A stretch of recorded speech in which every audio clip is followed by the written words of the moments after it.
Trump Jr. will meet with the Senate Judiciary Committee for his first interview in this investigation. Committee staffers are expected to question him about his meeting with the Russian attorney just months before the election. Back in July, Trump Jr. released emails detailing the lead-up to that 2016 meeting, showing that he expected to receive damaging information on Hillary Clinton. Joining us right now is the Washington Times opinion editor and Fox News contributor Charles Hurt.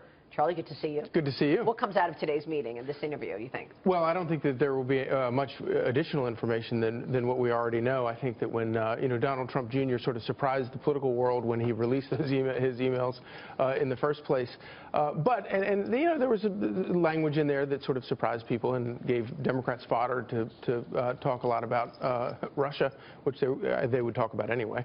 But there still remains to be sort of no there there when you look at the amount of time, the effort and time, and that Democrats have talked about this, the amount of effort that investigators have put into this case. There remains very little evidence that certainly it looks like Russia did what foreign countries, adversarial countries, try to do, which is interfere in elections. But there's very little evidence to suggest that Donald Trump or anyone on his team was involved in it.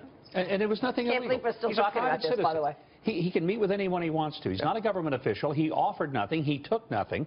There's less there than there is in a bottle of Russian dressing. I don't understand why this is continuing to... I want to know when they're going to investigate Facebook. Well, let's talk about Facebook. Do you want to say something, Charlie? Well, and the thing that is so funny to me about the meeting between Donald Jr. and when was the last time that somebody in politics actually met with someone to get damaging information on a political opponent? That never happened. I never did that. Of course not. But Charlie, on that point, are we looking at the wrong side of politics when we're talking about Russian meddling?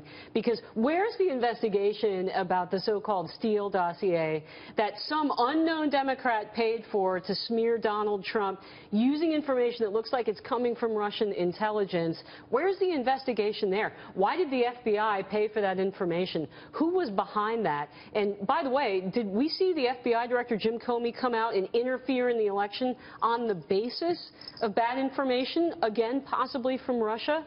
Why does nobody care about these stories? I totally agree with you, Mary. How does nobody care about these stories? Does anybody have an answer for this? Why? Where is that investigation? Yeah, where are the stories? And the startling thing about this is Republicans are in charge of Congress, and they're the ones that are doing that are hauling Don Jr. before their committee on Capitol Hill. And you're exactly right. That to me, that and the unmasking business with Susan Rice, all of that stuff, that's terrifying as a citizen and somebody who wants proper elections. I mean, when do we stop wasting money on this witch hunt? That's right, and it is money. It's our money going to waste. What's the end game?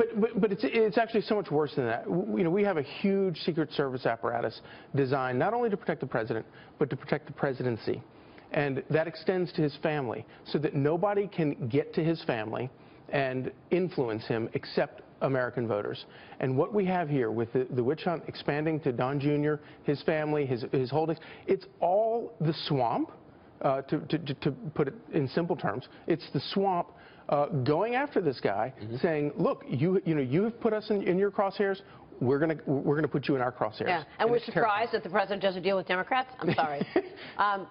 Just saying. Agreed.